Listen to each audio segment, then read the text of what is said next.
Il est 23h, bonsoir à tous et merci de votre attention. Tout de suite les titres à l'œil de l'actualité ce mercredi.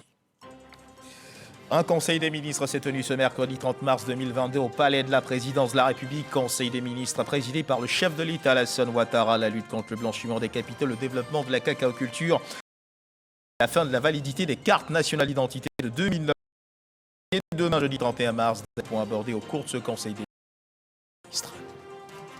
Jutta Urpilainen, la commissaire européenne en charge des partenariats internationaux, reçue ce mercredi à la primature par le chef du gouvernement dans le cadre de la signature d'accords de financement portant sur 5 actions concrètes pour 3 axes prioritaires. Accords de financement évalués à près de 40 milliards de francs CFA. Les précisions dans cette édition. Et le Conseil national des droits de l'homme qui, au cours d'une rencontre qu'il a eue avec le corps diplomatique accrédité en Côte d'Ivoire, a fait le point de la situation des droits de l'homme dans le pays dans l'intervalle du 12 novembre 2021 au 28 mars 2022. Voilà pour l'essentiel.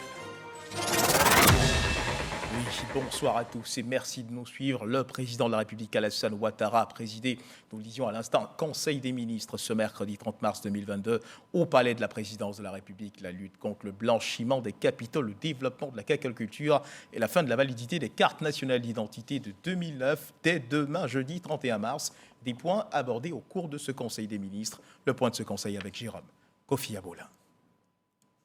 La question du blanchiment des capitaux et du financement du terrorisme, un sujet qui ne laisse personne insensible.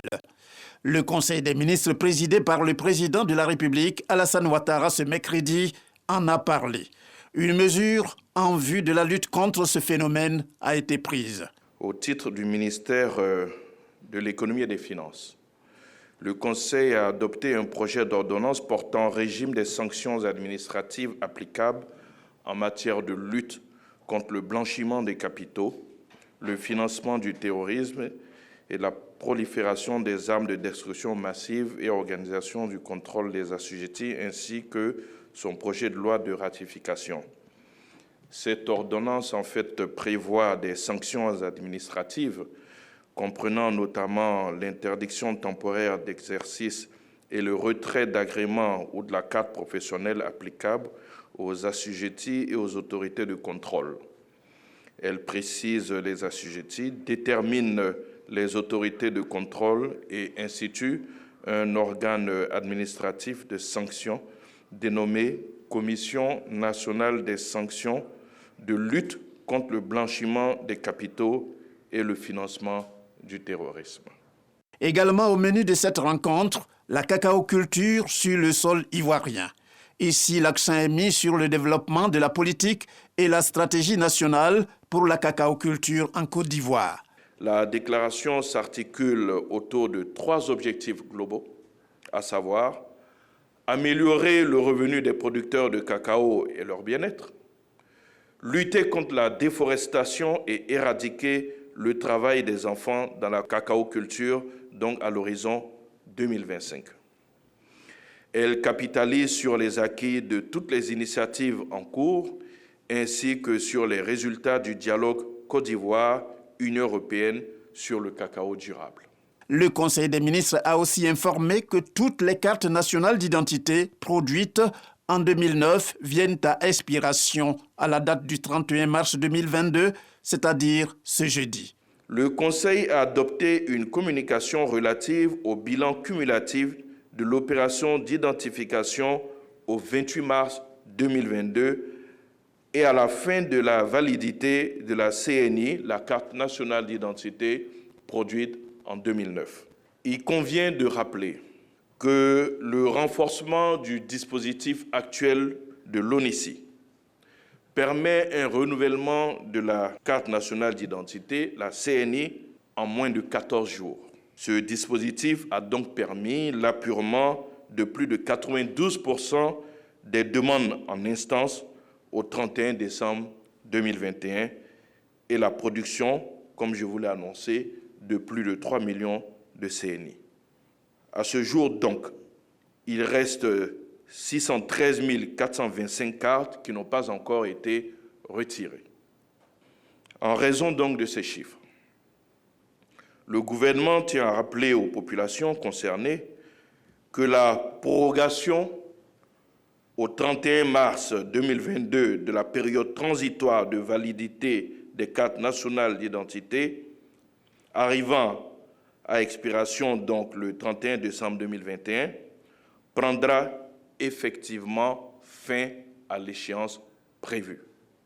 En d'autres termes, la validité des cartes nationales d'identité produites en 2009 expire au 31 mars 2022. S'agissant de la vie chère, la baguette de pain ne va pas connaître une augmentation de prix. Selon le Conseil des ministres, les prix restent 150 francs et 200 francs conformément au poids de la baguette. Le Conseil a adopté une communication relative aux conclusions des travaux du comité technique en charge de la filière blé farine boulangère. Le travail de ce comité technique a permis, en accord avec tous les acteurs de la filière, de définir désormais pour notre pays un poids fixe de la baguette standard, mais également, puisqu'on avait une fourchette haute, de permettre aux fabricants qui veulent aller vers cette fourchette haute d'avoir également un prix standard. Donc nous n'avons plus une fourchette de poids, nous avons 2 poids. Une baguette standard qui va garder le prix initial de 150 francs CFA pour 174 grammes et une autre baguette qui tend vers la fourchette haute qui, elle, est évaluée donc à 232 grammes et qui coûtera 200 francs CFA. La définition donc de ce poids fixe permettra donc de rendre le contrôle plus aisé et contraindre donc les boulangers à s'en tenir aux prix qui sont fixés.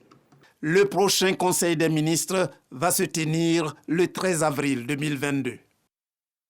Et on reste au palais présidentiel. Le chef de l'État, Alassane Ouattara, qui a reçu en audience la commissaire européenne en charge des partenariats internationaux, Jutta Urpilainen. Au centre de leurs échanges, les questions internationales avec notamment la guerre en Ukraine, mais aussi les questions de coopération, surtout celles portant la Côte d'Ivoire et l'Union européenne. On retrouve Jérôme Kofi Aboula. Elle est la commissaire européenne aux partenariats internationaux. C'est en cette qualité qu'elle a été reçue ce mercredi par le président de la République, Alassane Ouattara. L'hôte du palais présidentiel dit avoir échangé avec le chef de l'État ivoirien sur divers sujets, notamment la croissance économique et la formation professionnelle.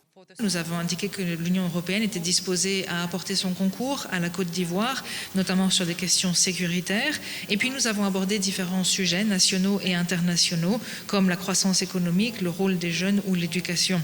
Aujourd'hui, je suis absolument ravie parce qu'un peu plus tard, j'aurai l'occasion de signer le programme indicatif pluriannuel, qui est la base de notre coopération bilatérale, qui, elle, suivra 3 priorités. Tout d'abord, le développement humain, avec le rôle particulier des jeunes et la formation professionnelle. Ensuite, la croissance économique, avec une nouvelle initiative sur le cacao, par exemple. Et enfin, la sécurité et la gouvernance. Et donc, je tiens à remercier le président et le gouvernement de Côte d'Ivoire pour l'excellente coopération qui est la nôtre. Et je suis ravie à l'occasion de pouvoir renforcer encore ce lien entre nos deux entités. Avant de prendre congé, la commissaire européenne aux partenariats internationaux s'est dite heureuse d'avoir rencontré le président de la République, Alassane Ouattara, pour la 2e fois. La première rencontre entre elle et le président ivoirien a eu lieu lors du 6e sommet Union africaine-Union européenne en février dernier à Bruxelles, en Belgique. Jutta Urpilainen, la commissaire européenne en charge des partenariats internationaux, reçue ce mercredi à la primature par Patrick Achille, le Premier ministre, dans le cadre de la signature d'accords de financement portant sur 5 actions concrètes, 3 axes prioritaires que sont le cacao durable, la transition bas carbone, la paix et la stabilité, accord de financement évalué à près de 40 milliards de francs CFA. Alexis Ouedraogo. À la primature, ce mercredi, la commissaire européenne en charge des partenariats internationaux échange avec le chef du gouvernement. L'occasion pour Jutta Urpilainen de lancer la mise en œuvre de la programmation pluriannuelle de l'institution. Nous avons été en mesure de pouvoir signer le programme indicatif pluriannuel avec la Côte d'Ivoire pour un montant de 228 millions d'euros et il reprend 3 priorités. La première étant le développement humain. Nous investissons donc véritablement dans les gens. Le deuxième axe, c'est celui de l'économie, puisque nous visons à renforcer l'économie, notamment l'économie durable. Et c'est dans ce cadre que nous avons une initiative de l'équipe Europe sur le cacao. Le troisième axe concerne la sécurité, puisque nous voulons renforcer la gouvernance et la sécurité. Ce sont donc les 3 priorités dans ce programme pluriannuel qui vont guider notre coopération future. Acte concret, la signature d'accords de financement d'une enveloppe de 58 millions d'euros, soit près de 40 milliards de francs CFA, pour 5 actions précises que sont la transformation de la production cacaoyère pour un cacao made in Côte d'Ivoire durable, le renforcement des capacités sécuritaires du pays, l'accompagnement et le renouvellement des engagements climatiques, le renforcement des compétences pour un meilleur accès au marché de l'emploi et enfin l'appui à la coopération et au partenariat Union européenne-Côte d'Ivoire. Pour le chef du gouvernement, il s'agit de mettre en œuvre avec efficacité les projets engagés. Il est extrêmement important de mentionner le fait que cet appui accompagne une initiative gouvernementale, accompagne une stratégie nationale. Nous mettrons tout en œuvre pour que dans le processus d'exécution de nos projets, nous puissions avoir des niveaux de capacité d'absorption qui sont compatibles avec ce qu'on peut être en droit d'en attendre, mais surtout d'être orientés résultats pour que les populations puissent voir dans la réalisation de ces projets-là les attentes qu'ils ont. Les États membres de l'Union européenne, leurs institutions financières ainsi que la Banque européenne sont engagés dans ce programme, une approche équipe Europe pour lever des financements supplémentaires en vue de soutenir les axes prioritaires que sont le cacao durable, la transition bas carbone, la paix et la stabilité. Fin de mission à l'extérieur pour la ministre des Affaires étrangères Kandia Camara. Dernière étape de cette mission, le Qatar, où la ministre des Affaires étrangères a pris part au forum de Doha. Kandia Camara a porté la voix de la Côte d'Ivoire à ses assises, mais a surtout convaincu plusieurs opérateurs économiques sur la bonne opportunité pour eux d'investir en Côte d'Ivoire. Avant de regagner Abidjan, Kandia Camara a rencontré la communauté ivoirienne vivant au Qatar. Le compte-rendu de Michel Digré. Chancellerie de Côte d'Ivoire au Qatar, la ministre des Affaires étrangères est face à la communauté ivoirienne composée en majorité de sportifs. Je pense que pour nous, c'est important d'avoir cette image-là de jeunes ivoiriens qui, à l'étranger, se soutiennent et sont fraternels et qui essayent aussi de représenter dignement l'État ivoirien et l'Afrique.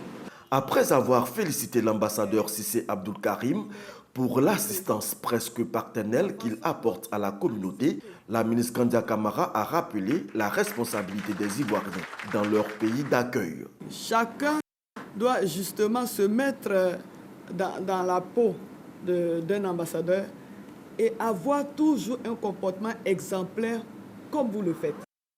Chacun sait pourquoi il est là, donc chacun doit se battre pour réussir dans la voie que lui-même s'est choisi. Ce qu'on demande aux Ivoiriens, quel que soit l'endroit où il se trouve, qu'il puisse être utile à son pays. Kandia Camara a profité de son séjour à Doha pour rencontrer plusieurs investisseurs qataris. L'objectif est d'accentuer la diplomatie économique, axe majeur de sa feuille de route. Nous les invitons à venir chez nous en Côte d'Ivoire. La Côte d'Ivoire aujourd'hui, tout le monde le sait, fait partie des 10 meilleures économies en Afrique. La Côte d'Ivoire aujourd'hui a un taux de croissance très élevé malgré la pandémie. Nous sommes aujourd'hui à 6,5% avec une projection de 7% en 2022. Donc la Côte d'Ivoire est un pays qui se développe.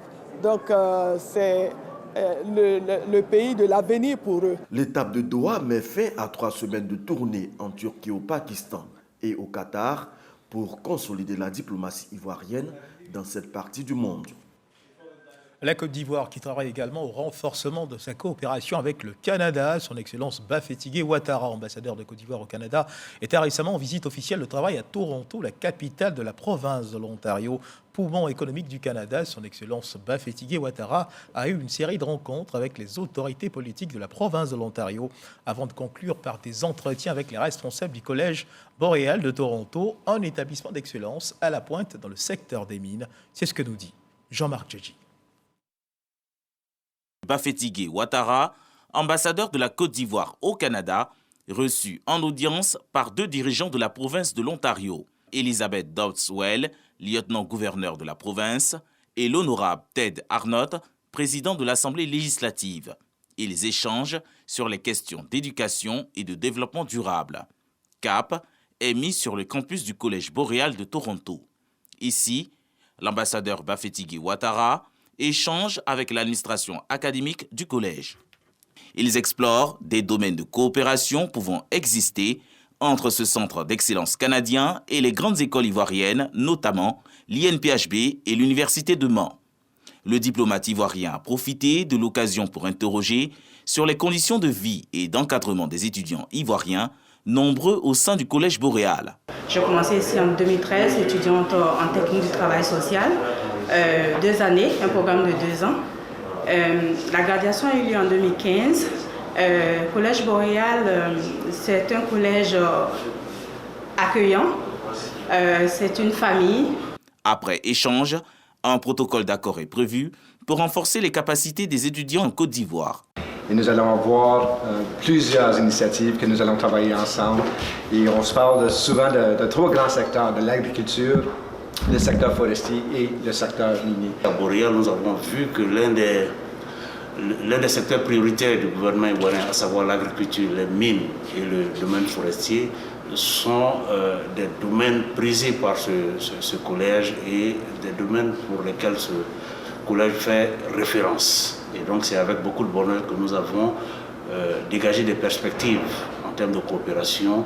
La visite de travail de l'ambassadeur Bafétigui Ouattara s'aligne sur l'idée de renforcer les échanges économiques et commerciaux entre la Côte d'Ivoire et la riche province de l'Ontario au Canada.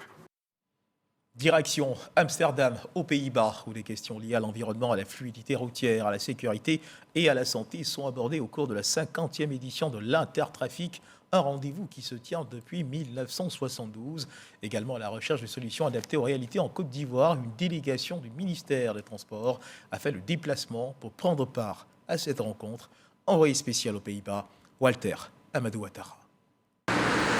Le Ray à Amsterdam Sud, dans le Judas. Ce quartier accueille tous les 2 ans le principal événement commercial mondial pour les parties prenantes impliquées dans l'ensemble de l'écosystème de la mobilité. C'est l'Intertrafic. Il fait découvrir les dernières solutions pour les défis d'aujourd'hui. Ce salon planche sur la question de la mobilité urbaine qui fait face à la croissance continue des populations et l'urbanisation tout en tenant compte de l'environnement, la sécurité routière et la santé. Ici, on peut visiter 13 halls avec les dernières tendances, produits et services. Toujours les mêmes plaques d'immatriculation qui vont passer. Vous voyez les caméras qui vont à chaque fois une alerte avec plusieurs heures. Tiens, pourquoi il est passé plusieurs fois aujourd'hui devant ces bâtiments? Il fait du repérage. Voilà, donc l'alerte est donnée. Attention, ça alerte, il y a un schéma. Et donc là, la police qui est en circulation et qui a l'application sur une tablette va chercher après la voiture, la moto, va pouvoir arrêter avant qu'ils commettent irréparable. Résolument engagé dans la recherche de solutions innovantes adaptées aux réalités en Côte d'Ivoire, le ministre des Transports a mis en mission une délégation. Elle multiplie les rencontres. Nous avons été séduits par les innovations qui sont portées dans le secteur. Et la Côte d'Ivoire, très ambitieuse, doit s'adapter donc à cette évolution. Et nous avons eu l'occasion de découvrir ce matin donc, des équipements qui pourraient être exploités dans le cadre donc, de l'amélioration de la sécurité routière dans notre pays. Ouverte le 29 mars, la 50e édition de l'Intertrafic à Amsterdam va refermer ses portes le 1er avril prochain. Et dans l'actualité, ce communiqué de l'Assemblée nationale, M. Amadou Soumaoro, président de l'Assemblée nationale de Côte d'Ivoire, convoque mesdames et messieurs les députés à la cérémonie solennelle d'ouverture de la session ordinaire 2022 qui se tiendra le vendredi 1er avril à 10h au palais de l'Assemblée nationale. Un communiqué signé du secrétaire général Alain Akapo-Adra. Et dans les colonnes de l'actualité, la couverture maladie universelle qui est expliquée aux populations de Bouna dans la région du Boun-Kani. Une mission de la Caisse nationale d'assurance maladie Sénam, 6 journées dans cette région du Boun-Kani. Cette équipe conduite par le docteur Oumar Koulibaly, chef de service contrôle et de suivi des prestations, est allée sensibiliser les populations sur l'importance d'adhérer à la couverture maladie universelle, ce qui va leur permettre de recevoir des soins de qualité et ce qui va leur permettre de bien se sentir. Une rencontre qui a eu lieu à la préfecture de Bouna en présence du préfet de région, Pandre Joseph. Herman Yamia. L'intérêt de la couverture maladie universelle SEMU expliqué aux populations de Bouna. Comme la plupart des régions de la Côte d'Ivoire d'ailleurs, la population de Bounoukhani traîne le pas à se faire enrôler. Cette mission, initiée par la Caisse nationale d'assurance maladie Senam, vise à les inciter à adhérer à cette initiative de l'État d'assurer des soins de santé de qualité à l'ensemble des populations résidant en Côte d'Ivoire. Ici, ce qu'on voulait surtout partager avec eux, c'était ce grand projet du gouvernement qui est de permettre à nos populations d'avoir accès à des soins de qualité. Mais leur dire aussi que la SEMU, ce n'est pas pour les autres, c'est pour tous les Ivoiriens qui résident sur le territoire. Ivoiriens, eux, les non-Ivoiriens aussi. Rencontre enrichissante pour les populations qui ont profité de l'occasion pour relever certaines difficultés dans la mise en œuvre de la couverture maladie universelle. Nos supérieurs sont conscients de ces difficultés-là. Et actuellement, ils sont en train de travailler pour apporter des solutions pour soulager nos populations quant à les difficultés qu'elles rencontrent dans la disponibilité des médicaments. Quand vous allez aux États-Unis, la première des choses que vous entendez, c'est Green Card. Ça sert à quoi? Bon. Et au Canada également, c'est la même chose. Donc si notre pays réussit à faire en sorte que la majorité de la population puisse obtenir ces cartes, je crois que nous allons gagner sur le plan du développement. Le préfet de la région de Bounoukhani s'est réjoui du choix de sa région pour cette rencontre de sensibilisation. Nous pensons aujourd'hui qu'avec cette cérémonie, la tendance va s'inverser et que des hommes qui, la plupart du temps, n'ont pas encore donné l'autorisation à leurs femmes de s'enrôler, vont le faire pour que le taux de la région soit au-delà du taux national. Pour bénéficier des prestations de la couverture maladie universelle, il faut d'abord se faire enrôler, ensuite retirer sa carte d'adhésion, s'acquitter d'une cotisation de 12 000 francs CFA l'année et enfin vous aurez droit aux prestations. Et on continue de parler de santé à suivre à présent l'évolution de la Covid-19 en Côte d'Ivoire.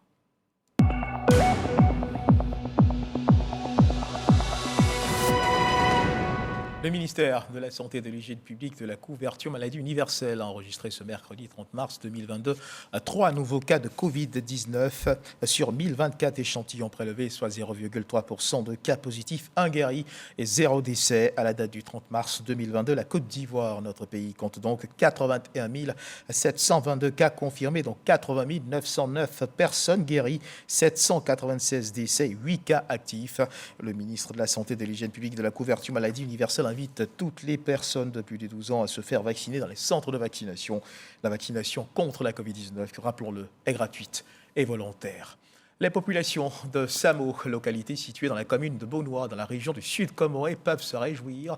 Elles verront très bientôt sortir de leur terre un collège de proximité. C'est l'engagement pris par le président du Conseil économique, social, environnemental et culturel, par ailleurs président du Conseil régional du Sud Comoré, Eugène Akaouele.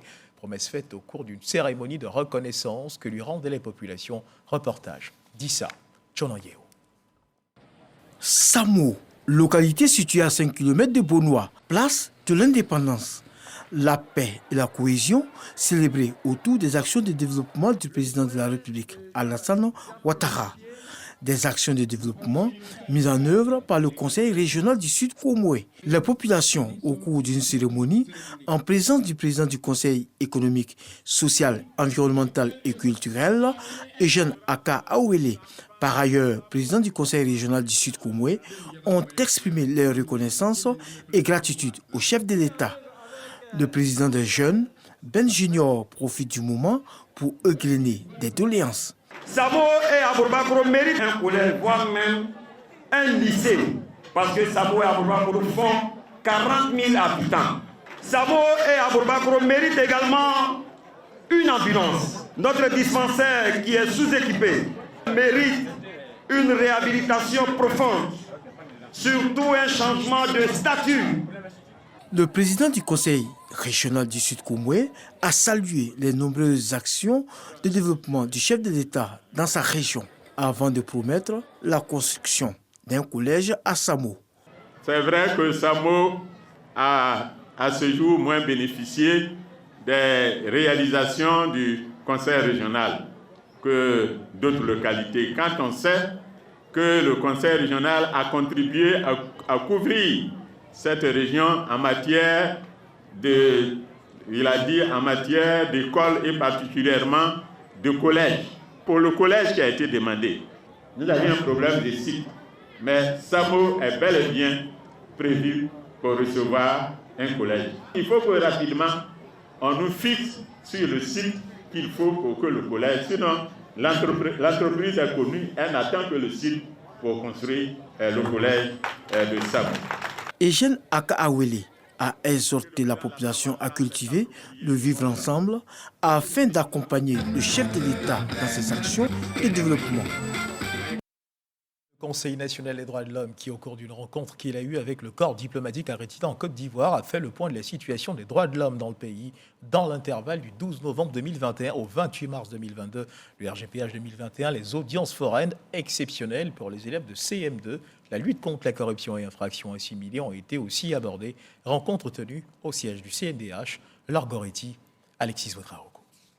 Nous avons également le Conseil national des droits de l'homme face au corps diplomatique. L'institution fait le point de la situation des droits de l'homme en Côte d'Ivoire. Namizata Sangaré, la présidente, expose sur l'évaluation des droits de l'homme au plan politique, sociétal, économique et dans bien d'autres secteurs.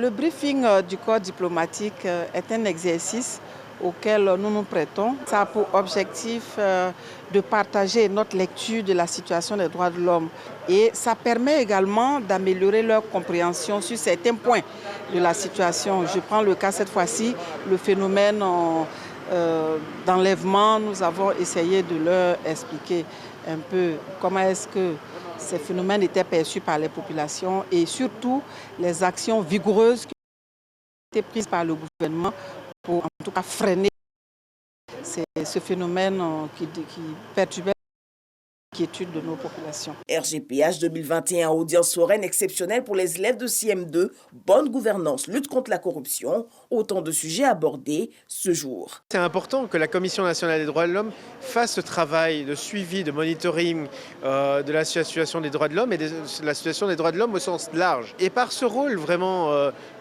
d'observateur indépendant qui nous informe, c'est pour nous diplomates qui sommes des observateurs ici en Côte d'Ivoire, c'est une façon de mieux comprendre le pays et de mieux suivre les situations en cours. Je tiens à remercier la présidente pour les briefings réguliers des ambassadeurs, ce qui nous permet en fait de suivre de très près ce qui se passe. Ce cadre d'échange périodique a permis de revenir sur les grandes lignes des observations des droits de l'homme sur la période 12 novembre 2021 au 28 mars 2022. Parlons à présent de cohésion sociale. Le médiateur délégué de la région du Ouorodougou a eu des échanges avec les membres du comité de veille et de suivi de la cohésion sociale dans le département de Séguéla. Une rencontre en vue de donner des directives pour la consolidation de la paix dans cette zone du pays. Les membres du comité de veille, au nombre de 20 personnes issues des différentes couches sociales de la localité, ont donc pu s'imprégner de leur mission. La rencontre s'est tenue récemment à Séguéla. Konaté Moussa. Échange entre le médiateur délégué de la République auprès des régions du Ouorodougou et du Béri et les membres du comité de veille et de suivi de la cohésion sociale du département de Séguéla. Il s'agit de faire le point des initiatives pour la consolidation de la paix. À chaque manifestation, ce sont les jeunes qui sont les premiers concernés. Donc je pense qu'à partir de cette commission-là, nous serons les interlocuteurs entre la médiation et la jeunesse communale et régionale pour plus de sensibilisation. Pour le médiateur délégué, le comité de veille et de suivi de la cohésion sociale joue un rôle important dans le relais des actions de médiation dans les différentes localités de Séguéla. C'est des comités qui sont pour nous très importants et très importants pour le médiateur de la République parce qu'ils constituent pour nous des instruments d'alerte précoce, des instruments d'information, des instruments de collecte d'informations qui nous permettront d'agir en profondeur pour l'anticipation et la prévention des conflits. Le comité de veille et de suivi de la cohésion sociale de Séguéla a été installé le 30 juin 2021. Il est composé de 20 membres issus des différentes couches de la société. Et toujours dans le cadre de la cohésion sociale, sachez que le président du COSIM, le Conseil supérieur des imams des mosquées et des affaires islamiques en Côte d'Ivoire, a initié une tournée de sensibilisation pour la paix et la cohésion sociale dans la région de Bouaké. À Sakassou, il a invité les populations à la cohabitation pacifique. Soro Corona. Tournée du président du COSIM, Conseil supérieur des imams des mosquées et des affaires islamiques de Côte d'Ivoire, dans la région de Bouaké. Cette tournée s'inscrit dans le cadre d'une action de sensibilisation à la paix et à la cohésion sociale. La ville de Sakassou, capitale du royaume baoulé, a constitué la première étape de cette tournée. Occasion pour les représentants des populations d'exprimer leur joie d'accueillir le guide religieux et également leur attente de cette visite. Vous êtes venus pour nous appuyer dans notre marche vers la cohésion sociale. Et je sais que vous avez les moyens pour faire en sorte que vos frères et sœurs qui sont sur le sol de Sakassou puissent accepter de vivre en parfaite harmonie avec les frères qui sont ici à Sakassou. Sakassou est un et indivisible. Depuis le jour où nos aïeux ont accepté de donner la place à nous, nos parents, les Malinqués, pour s'asseoir ici, nous sommes devenus un. Dieu sait combien de fois, dans la région du Bouaké et de Sakassou en particulier, on a besoin donc de cohésion, de paix et d'entente. Dire merci au cheikh Aïma Ousmane Diakité. Le président du COSIM donne le sens de sa présence à Sakassou et invite toutes les couches sociales à œuvrer pour le maintien d'un climat de fraternité et de paix dans la localité. Vous avez accueilli par la générosité, géré et pardonné. Acceptez tout le monde, continuez de marcher dans cette voie par la générosité que vos ancêtres vous ont donnée comme exemple. Vous aussi qui êtes venus, respectons les traditions de ceux qui nous ont accueillis. C'est ça qui fait le bon vivre. Quand il y a le respect mutuel, c'est ça qui nous amène à l'estime mutuelle, à la cohésion, au vivre ensemble dans la paix. La tournée du président du COSIM, le cheikh Ousmane Diakité, en plus de la région de Bouaké, va s'étendre à la région du Hambol. Un reportage de Soro Corona Sport Football. À l'issue des matchs barrages disputés hier mardi, on connaît les 5 qualifiés africains pour la Coupe du Monde 2022 qui aura lieu du 21 novembre au 18 décembre prochain au Qatar. Il s'agit du Sénégal, champion d'Afrique en titre, du Maroc et de la Tunisie, tous présents lors de la dernière édition, ainsi que du Cameroun et du Ghana, 2 sélections dont la dernière participation remontait à 2014. Le tirage au sort de la phase de groupe devrait avoir lieu le vendredi prochain. Et c'est sur cette information que se referment les pages de cette édition. Merci de nous avoir suivis. Dieu garde la Côte d'Ivoire.